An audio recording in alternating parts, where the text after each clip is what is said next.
Digital प्रभातमध्ये तुमचं स्वागत। गणेशोत्सवासाठी आज रेणुका मल्टीस्टेटचे चेअरमन प्रशांत भालेराव सर आज प्रभातमध्ये आलेले आहेत। सर तुमचं स्वागत प्रभातमध्ये।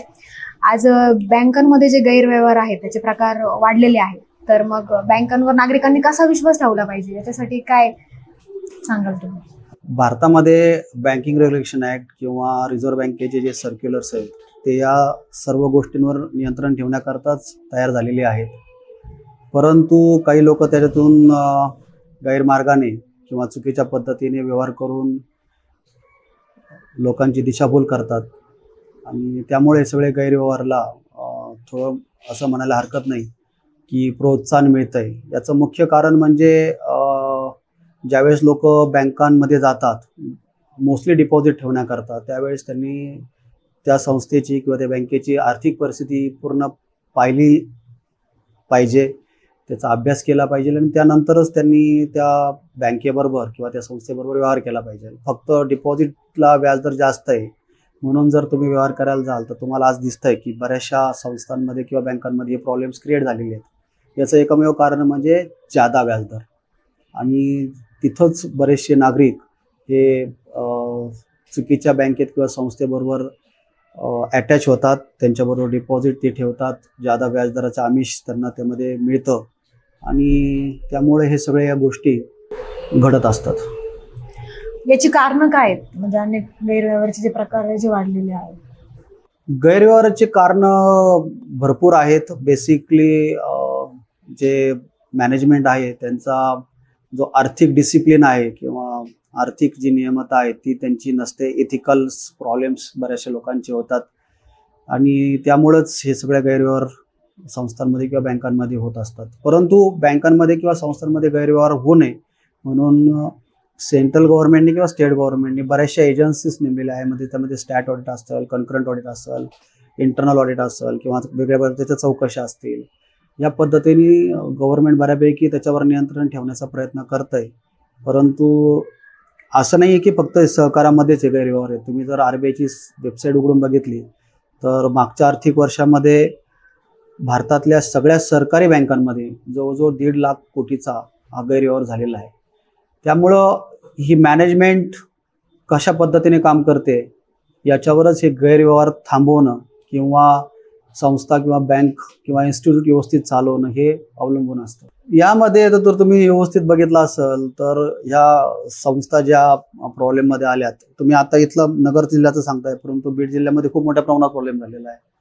म्हणजे हजारो कोटी लोकांचे त्यामध्ये अडकलेले। याचं जर तुम्ही एक सारासार जर बघितलं असेल तर ह्या लोकांनी ओपनली जागा घेणं किंवा मग कमर्शियल्स बांधकाम करणं, रिअल इस्टेटमध्ये किंवा प्रोडक्शन्समध्ये असे हे लोक गुंतलेले होते आणि त्यामुळे हे सगळे प्रॉब्लेम्स क्रिएट झालेले। बेसिकली बँकिंगमध्ये हे अलाउडच नाही आहे। तुम्ही बेसिक बँकिंग करा, डिपॉझिट घ्या, कर्ज वाटप करा, लोकांना सेव्हिंग अकाउंट्स, करंट अकाउंट्स द्या किंवा त्याच्या संदर्भात असणारे RTGS किंवा मॉडर्न बँकिंगच्या फॅसिलिटीज UPI पेमेंट्स असतील किंवा मग नेट बँकिंग असेल किंवा मोबाईल ॲप असेल, या पद्धतीच्या तुम्ही सर्व्हिसेस द्यायला पाहिजे। परंतु लोकांना समोर दिसतंय की ही संस्था किंवा ही बँक जिथं आपण डिपॉझिट ठेवतोय हे लोक कुठंतरी रिअल इस्टेटमध्ये पैसे गुंतवत आहेत किंवा कुठं आता तुम्ही बीडचं एक मोठं उदाहरण तुम्हाला आहे की त्याचा फार मोठा एक उद्योग समूह होता आणि बेसिक बँकिंग आणि उद्योग समूह हे 2 वेगळे भाग आहेत। बँकिंगमध्ये बेसिक तुम्ही पैसा कशा पद्धतीने लोकांना कर्जाच्या स्वरूपाने देताय आणि त्याचे कसे तुम्ही रिटर्न्स घेताय, ज्यावेळेस तुम्ही कर्ज वाटप करत असता त्यावेळेस तुम्ही काय स्टँडर्ड्स ठेवताय याच्यावर तुमची बँकिंग चालत असते। आणि बेसिकली तुम्ही जर पाहायला गेलं बँकिंग हे एक सायन्स आहे। तुम्हाला 2 वर्षापूर्वी अमेरिकेची एक सिलिकॉन व्हॅली नावाची एक बँक गेली जी जगात पहिल्या 15 मध्ये होती। म्हणजे मिसमॅनेजमेंट जर झालं तुमचं तर 100% संस्थेला किंवा त्या बँकेला प्रॉब्लेम्स येऊ शकतात। आणि आता जे प्रॉब्लेम्स आलेले आहेत हे बेसिकली कोणाला आलेले आहेत की जे रिअल इस्टेटमध्ये आहेत, ज्यांनी स्वतःचे काहीतरी उद्योगधंदे चालू केलेले आहेत, अशाच लोकांना हे प्रॉब्लेम आलेले। जे प्युअर बँकिंग करतात ना त्यांना आतापर्यंत अडचण आलेली नाहीये असं माझा एक अभ्यास आहे।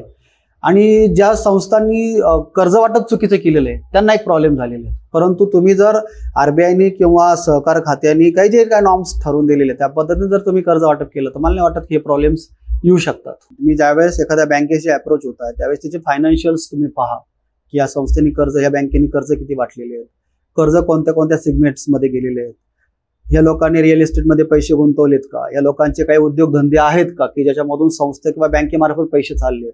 अशा असेल तर मला वाटतं की त्या लोकांनी तिथं व्यवहार करू नयेत. जे लोक आपला पैसा सिक्युअर ठेवण्याच्या दृष्टीने पाहतात याच्यात एक गोष्ट तुम्ही लक्षात ठेवा, जिथं व्याजदर जाता तिथं रिस्क जाता, जिथं व्याजदर कमी तिथं रिस्क कमी. त्यामुळं जिथं तुम्हाला एक व्याजदर कमी जरी मिळालं परंतु सिक्युअर जर मिळत असाल तर 100% तुम्ही तिथं जाणं अपेक्षित आहे.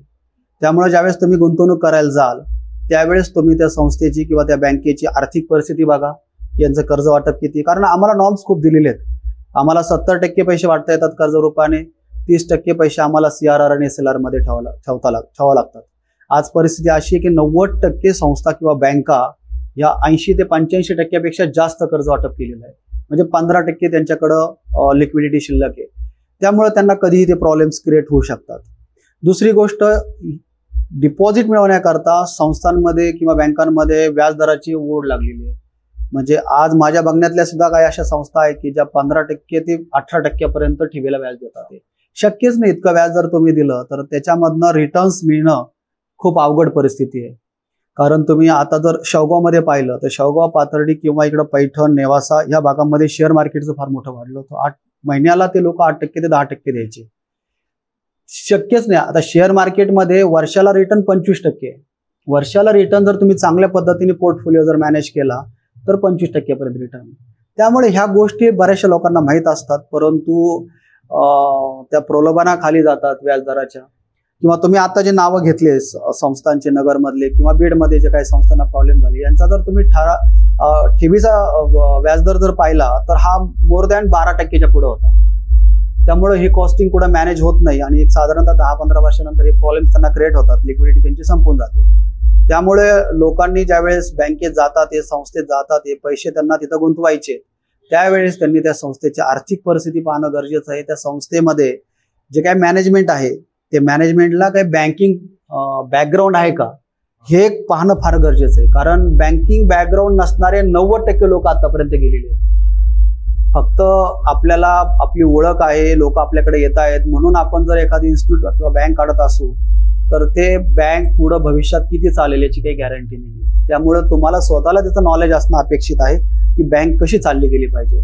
तर मला वाटतं की इन्व्हेस्टर जे असतील, सभासद जे असतील, या लोकांनी किंवा खातेदार जे असतील या लोकांनी डिपॉझिट ठेवण्या अगोदर त्या संस्थेची सगळी तपासणी करणं आवश्यक आहे. कारण प्रॉब्लेम काय होतोय की ह्या संस्था ज्यावेळेस व्याजदर ज्यादा देत असतात त्यावेळेस ज्या संस्था चांगलं काम करतात त्यांच्यावर प्रेशर वाढतो की तुम्ही व्याजदर वाढून द्या. हे लोक वाढून देत नाही, त्यामुळे त्यांना तिथं डिपॉझिटला नुकसान होतं. हे लोक जातात बरेचसे डिपॉझिट वाढतं म्हणून. आणि ज्यावेळेस या संस्थांना प्रॉब्लेम येतो त्यावेळेस ते सरसकट सगळ्यांना सारखं मोजायला लागते, मग त्यांना प्रॉब्लेम झालाय. पण त्यावेळेस त्यांनी हे पाहिलेलं नसतं की हे संस्थेने आपल्याला व्याजदर वाढून दिलेलं नव्हतं, या संस्थेने व्याजदर वाढून दिलंय, मग आपल्याला तिथं प्रॉब्लेम झालेला आहे. त्यामुळे संस्था प्रॉफिट मध्ये येण्याकरता संस्थेला एक बॉरोइंग रेट असतो. तो बॉरोइंग रेट एक साधारण 10% जर आत असेल तर 100% ती संस्थेला कधीच प्रॉब्लेम येत नाही. या पद्धतीने जर मला वाटतं सामान्य लोकांनी जर याचा अभ्यास केला आणि व्यवस्थित जर आपली गुंतवणूक केली तर मला नाही वाटत की भविष्यात त्यांना कधी अडचणी येऊ शकतात. नगर हा सहकाराचा जिल्हा आहे आणि पतसंस्थेची पाया जो आहे रोवलेला आहे. दिवसेंदिवस घोटाळे वाढत आहेत, त्याच्यामध्ये तुम्ही कसं काम केलं पाहिजे किंवा कसं वागलं? बेसिकली बघा, आता घोटाळे हे काही आज सुरू झालेले नाही आहेत. तुम्ही 50 वर्ष मागे जरी गेले तर बऱ्याच वेळेस प्रॉब्लेम्स क्रिएट झालेले आहेत. पण ते क्रिएट कोणामुळे झालेले आहेत, त्या संस्थेची बॅकग्राऊंड काय होती, त्या मॅनेजमेंटची बॅकग्राऊंड काय होती, जर तुम्ही पाहिलं तर तुम्हाला 2 गोष्टी प्रकाशाने मी परत सांगतो. पहिली गोष्ट अनप्रोफेशनल मॅनेजमेंट होतं, अनक्वालिफाईड मॅनेजमेंट होतं आणि डिपॉझिटचा रेट हाय होता. तिसरी गोष्ट हे नॉन बँकिंग करणारे लोक होते. म्हणजे मी जसं सांगितलं की व्यवसायात ते पैसे डायव्हर्ट झाले होते किंवा रिअल इस्टेटला ते पैसे डायव्हर्ट झाले होते. अशा परिस्थितीमध्ये या संस्थांना प्रॉब्लेम, तुम्ही कोणती संस्था उघडून बघा, त्या संस्थेला म्हणजे ज्या संस्थांना प्रॉब्लेम झालाय त्या संस्थांना प्रॉब्लेम झाल्यानंतर हे 4 ते 5 फॅक्टर होते की जे इम्पॉर्टंट होते ज्याच्यामुळे हे प्रॉब्लेम्स क्रिएट झालेले आहेत. तर बेसिकली संस्था किंवा बँक ही प्रॉपर मॅनेजमेंटच्या स्किलवर चालत असते, तिथले जे कर्मचारी त्यांच्या स्किलवर चालत असते.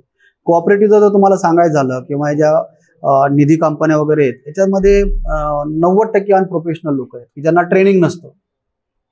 बेसिकली तुम्हाला त्यांना ट्रेनिंग द्यावं लागतं की माझा जो पैसा येतोय तो किती टक्क्याने येतोय, किती टक्क्याने मी वाटतोय आणि माझा एनपीएचा रेट काय आहे, माझा एनपीए रेट जर 5% 7%च्या पुढे गेलो तर तो भविष्यात हळूहळू प्रॉब्लेम क्रिएट होऊ शकतो. त्यामुळे मला असं वाटतं की जर तुम्ही ह्या गोष्टींवर कॉन्सन्ट्रेट केलं सामान्य लोकांनी, कॉमन इन्व्हेस्टरनी, तर मला नाही वाटत की त्यांनाही प्रॉब्लेम येईल आणि त्या इन्स्टिट्यूटला पण काही प्रॉब्लेम येईल. रेणुका मल्टी स्टेटचे चेअरमन यांनी प्रभाशी दिलखुलासपणे गप्पा मारल्या. आपण त्यांना सरांचे आभार मानतो. थँक्यू. तुर्तास इथे थांबतो. धन्यवाद.